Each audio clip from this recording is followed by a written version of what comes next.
Hey everybody, Josh Sigurdson, World Alternative Media here, and of course we're joined by author and economic analyst here at WAM, John Sneisen. And, Alexandria Ocasio-Cortez, someone that I haven't really wanted to speak of for a while because I don't want to give her more credit than it's worth, but it just seems she reminds me a lot of myself when I was about 11 years old, really idealistic, but no comprehension of the world around me, and a great example of why university economics doesn't really pay off too well. Remember, the worst economists ever in history, the worst at predicting every single crisis, the most incredibly wrong economists in history also went to university. So I want to go into a story, John, that I find kind of interesting here, that it's been making the rounds recently. We've seen Ocasio-Cortez recently say that it was more important to be right, morally right, than factually right, which obviously doesn't make a whole lot of sense, because then you're just going by emotions, and by that same logic, as a little kid, you can scream and cry for a toy that your parents can't afford for you, but you're the one that's right and they're the one that's wrong. Anyway, let's look at this article out of Fox News, which says Ocasio-Cortez agrees that a world that allows for billionaires is immoral. And as the article goes into, freshman Democratic lawmaker Alexandria Ocasio-Cortez on Monday appeared to agree with the idea that a world that allows for billionaires is not moral. The question was put to Ocasio-Cortez by The Atlantic's Ta-Nehisi Coates at a Martin Luther King forum in New York City. When asked whether a world that allows for billionaires is a moral outcome, Ocasio-Cortez responded, "No, it's not. It's not." Okay, I just wanted to talk about, she says that, okay, well, technically Bill Gates and Warren Buffett aren't so bad. But I want to make mention of something here, which is just a really strange kind of situation we find ourselves in current days, which is this notion that it's greedy to work really hard to make money, but it is fair to steal everyone's money to, pay for inefficient things by the government, this organized crime racket that most people don't even want, or blow up babies overseas, whatever you want to believe your tax money is going towards. Anyway, the idea that billionaires living or being allowed to exist is immoral is strange, because I personally think that government being allowed to exist is immoral. I mean, think about it for a second.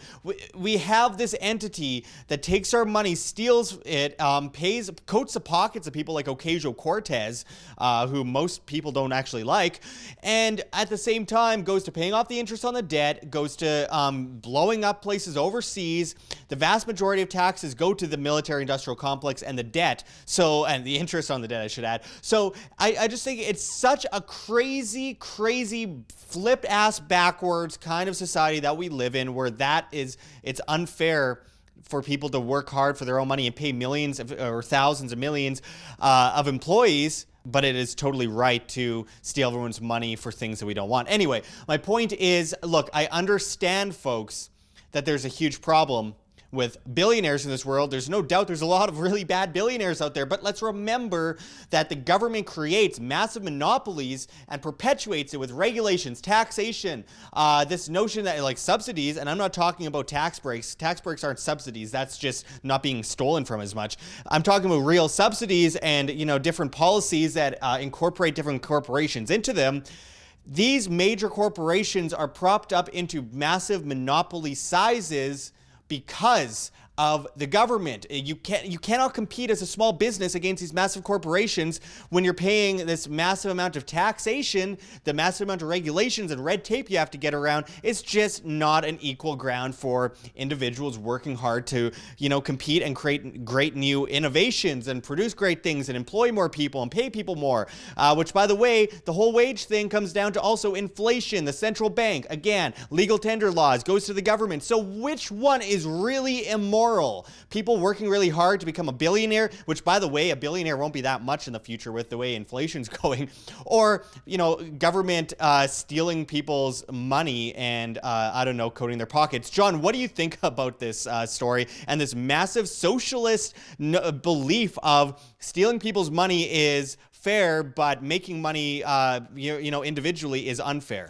No, it's just completely stupid. You were talking just briefly about billionaires, and the reason why we have billionaires today is the old millionaires, before they printed all this money, was like the billionaires of today. What we got to understand is just and what has happened is this massive distortion of wealth is created by the bankster controlled central bank and the government, because you distort so much. You have on the one side the government, sucking up all the capital from the middle class. Then you have on the other side you have the inflation stealing from the middle class and the poor, and then on the other side you have dirt cheap money for the ultra wealthy, and you have people like us having to pay everywhere from 4 till 23% to borrow the same amount of money as the ultra wealthy. So of course you're going to get massive distortions of capital in this system that we have, because it's a fake Keynesian system, as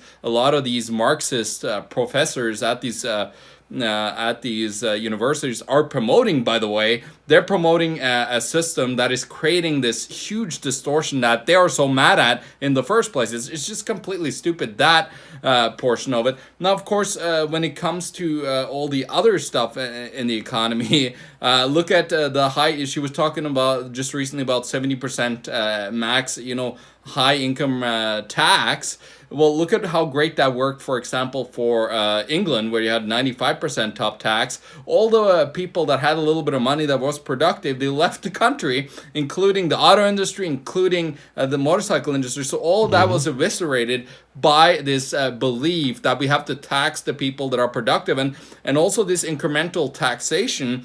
The more you make, the more you have to pay back to society. That is completely insane as well. We should have, if any tax in a government system, you should have a minimal tax of a consumption tax, because actually consumption tax would be fair, because that actually, if you consume more, well, you got to pay a little bit more. Not that I believe in government in the first place, though, Josh. I freaking hate the government, and I despise it because I'm an anarcho-capitalist. I don't want any part of the government to be involved in the economy at all. Yeah. John, I mean, it's interesting that, really, people have to comprehend the fact that governments don't do anything that they don't personally benefit from. But on the other hand, businesses have to do things that both they and the consumer benefits from. And if they don't do that, then, people on a free market move to a different business and they go out of business. I mean, the difference is that the government isn't creating jobs, it's destroying jobs. The businesses are creating jobs, it's creating wealth, it's creating new ideas, it's creating technology, it's creating convenience, it's creating, a great differentiation in health. For example, people are living longer, babies live longer. It's hugely changed the infant mortality rate. It's made the world a better place, and that was with government restriction. Imagine the society we could live in today if the government didn't restrict all these things. And people will say, but we need regulations, or they won't, they might put needles and heroin needles in our,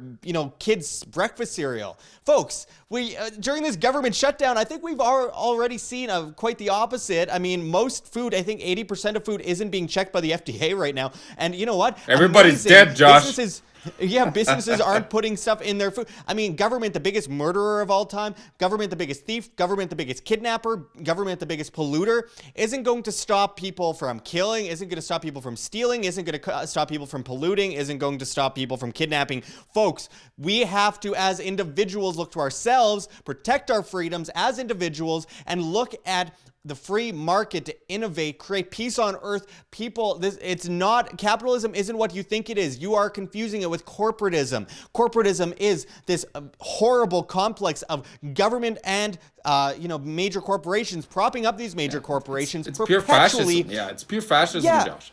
And exactly. And like I said, government doesn't do anything that it doesn't personally benefit from. So, John, I wanted to ask you, what do you think of this symptom, anyway, of this disease of ignorance coming from, the university system, the economics in universities that's teaching people like Ocasio-Cortez this complete nonsense? I mean, I don't doubt that she actually has a true belief in what she's saying, and that she does mean well. I'm going to go further than most people. She probably does mean well.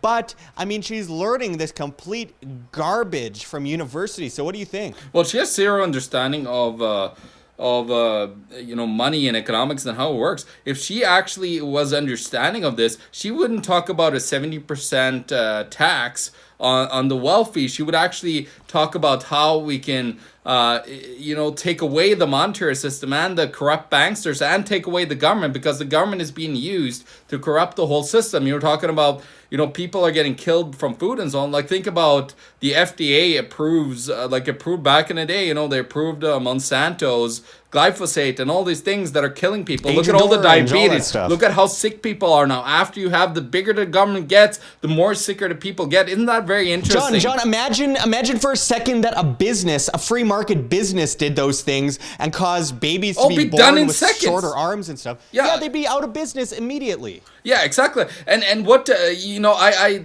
unfortunately, I have an income where somebody's stealing from me before I actually get my income, which is called income tax. So I was just recently doing my return so I could get some of that stolen money back to myself. But what I found really interesting was a post, which was a deductible. I haven't looked too much into this, but this is insane. This will baffle people, because on the CRA return, when you actually do your return, there's a deduction of some sort that is called a vow of perpetual poverty. So you're making a vow to be poor forever. Like, what kind of idiocracy is this? Like, trying to push those type of weird agendas onto people and trying to make. But we all know what it's about, Josh. It's all about making everybody depend on yourself and become slaves to the government, and that's what this is all about. But they don't really understand. What's going on, Josh, and they're a bunch of bozos, running the government. Look at the government's shutdown in the United States, how much of a joke that is, and people are actually seeing through that now, that this whole government shutdown is actually, maybe we're better off with this whole government corruption, because that's what it is. It's corrupt elite that have taken over. That's the government that is running the show, and they are being co-opted by the monopoly, by the duopolies or monopolies, the big corporations, and you have corporate fascism. You have pure fascism merged with communism. It's a really weird type of setting, Josh, and this is just utterly insane what they perpetuated, and they're literally destroying the economy before our eyes. And especially if you let these policies come in, like the 70% income tax on the top people. Look at France, where there's 30, 40, 50,000 millionaires that have left the country because they, think about it. Like, who would want to live in a place where it takes 70% of your income? What is the reason for even living? I mean, think about actually believing that that's a good idea. I mean, think about the complete ignorance of economics that you have to actually think that taxing people 70%, the rich 70%, would actually help the economy, when it would mean all these businesses would go out of business and all their employees would be on the street. It's insane. Yeah, no, totally, Josh. This is what we're looking at here is kind of the end of politics, but what you're seeing is the two ends of the stick, Josh, and you've seen the fascists are merging, nationalist protectionism. You see that merged with a whole bunch of socialist policies, borderline communism. You've seen all this, we saw that back in the Great Depression as well, when the distortion of capital was so great because of the fake monetary system. You saw that starting to happen, where you had the Nazis and you had the commies on the one side kind of fighting each other. And that's exactly what you're seeing now. You're seeing the communist side, the extreme right, versus the extreme left. Well, they're all on the left side, by the way. There's nothing right of center but anarchy, in my point of view. Yeah. But anyways, we're just seeing this whole system coming to an end, and that's why we're seeing these extreme voices like AOC coming out and putting forward those claims that clearly has been proved throughout history has been complete destruction, but they're not looking at the root cause, which is the monetary system and the banksters running the whole thing. Yeah, absolutely. They just end up monopolizing government and therefore monopolizing the corporations that they speak out against, perpetuating the same thing, Hegelian dialectic problem reaction solution forever. And we have hundreds and hundreds of examples of their failures. However, each and every time they just say, well, that's not real socialism. That's not real collectivism. just repeats forever, and we have all these things coming down right now. The bread and circuses are dying. We have this massive crash kind of on the edge of a cliff right now. Worldwide, banking system is bankrupt. Governments continue to siphon off whatever's left from the people, and basically it's just mosquitoes sucking the last bit of blood out of you. Folks, this needs to end. We need to understand these things. We need to understand collectivism. We need to understand that this whole system is built to push us into servitude. The more it is built on top, every time we have a problem, they're like, well, maybe more government will fix this. Hasn't worked going back to ancient Greece. Folks, this is ridiculous. People just keep adding on top of it, on top of it, on top of it, and they just think each time that they're going to solve the problem, and they won't. We need to look to ourselves, because if we are subservient to this order, then we will be on our knees before long with the chains we revere. It's like being on an animal farm, as I've mentioned before, and it's people on a farm like, cattle or something like that. They're eating grass and they're saying, everything's great, I got grass. They don't look at the fence around them. They just focus on the grass. Oh, I love this grass, is great, I'm very free. And they have a big smile on their face as they get yanked off to the slaughter, and they know no better until it happens, despite the black sheep that's warning them, hey, look, this is a huge scam. The whole idea is a scam. They're going to enslave us and then they're going to kill us. But none of them listen, and they just call the black sheep crazy and, different and strange and weird and that weird guy. Folks, we need to start understanding that government is built they can only survive, for one, by stealing people's money, putting guns to people's heads, kidnapping, throwing them in a cage if they disagree, or killing them for that matter. And on top of that, their only function is to push people into servitude, make people more and more controlled as time goes on. Why on earth would they do anything that benefits you? You as a collective don't make the choices. Your representative government doesn't actually do anything. It's basically just a big collective, 51% ruling the 49%. It's all a giant scam. And then we have these school children that think they know what's going on in the world, think they understand economics because they watched a video once, or in Alexandria Ocasio-Cortez's case, however you say her name, she goes to a university and thinks she knows economics, which is kind of laughable, but whatever. Nonetheless, we know where to look. Ourselves. Individuals, we need to be self-sustainable, financially responsible, for responsibility is a hallmark of freedom itself. You cannot have one without the other. And on top of that, we have to also understand that in the future, we must actually decentralize, rule ourselves, and look to ourselves to, protect our purchasing power, for example, as these massive central banks completely impoverish us.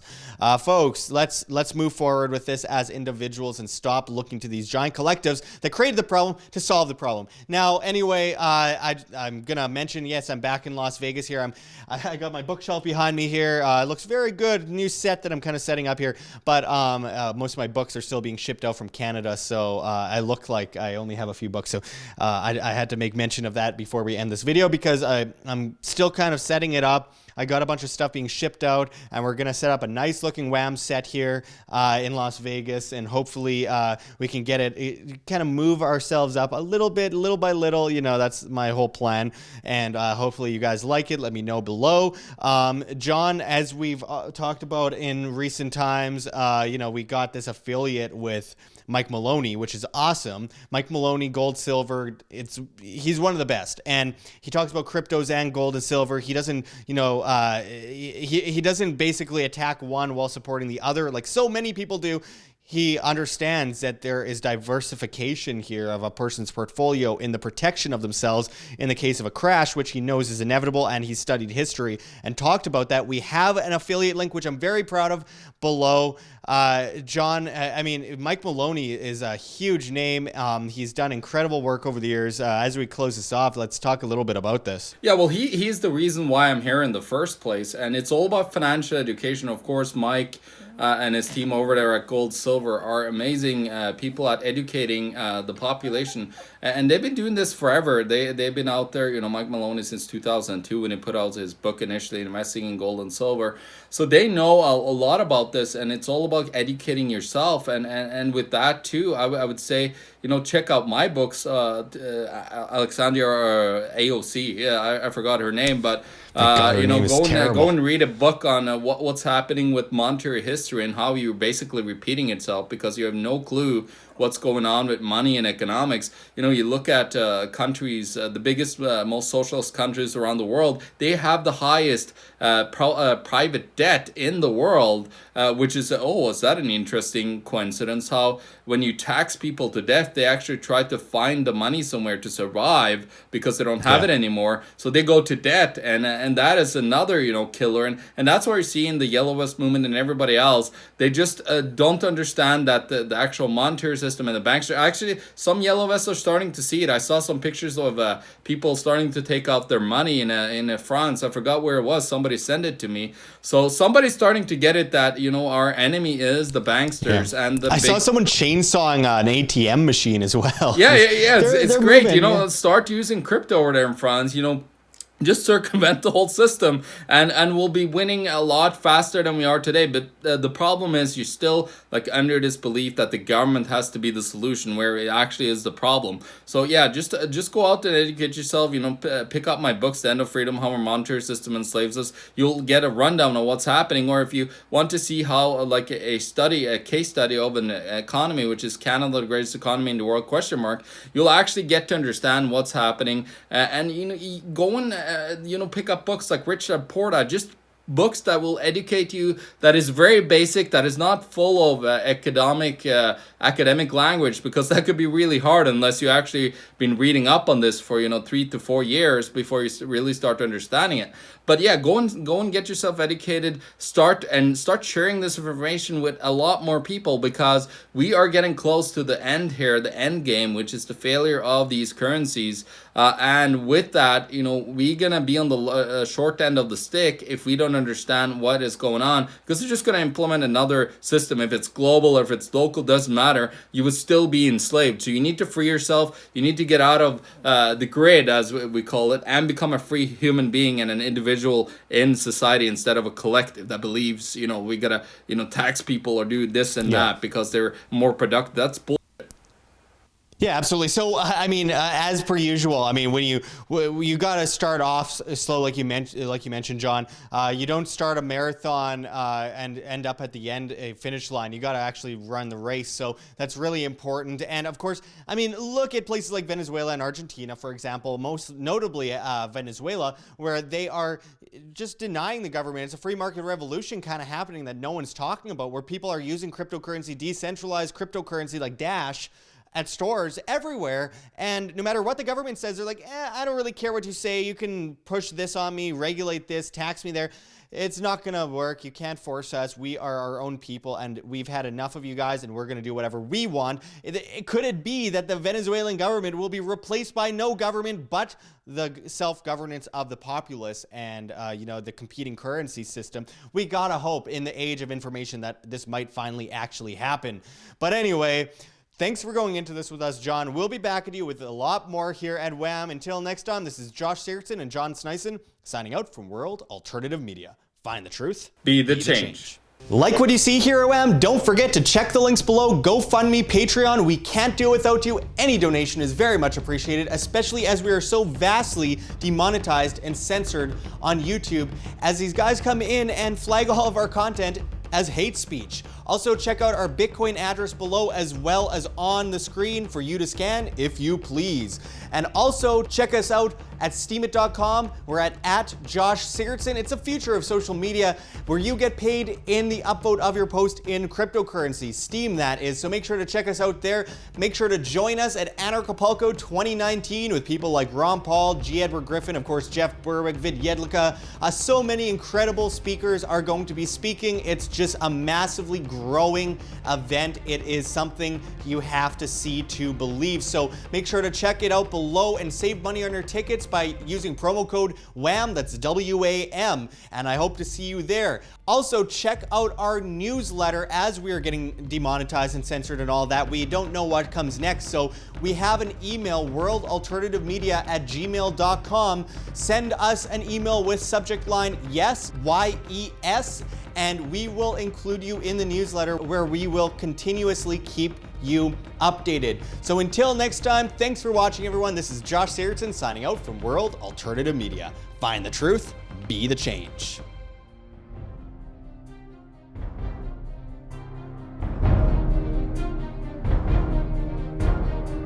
I'm sure you have already changed people's minds in your young age because you're involved, and I like that.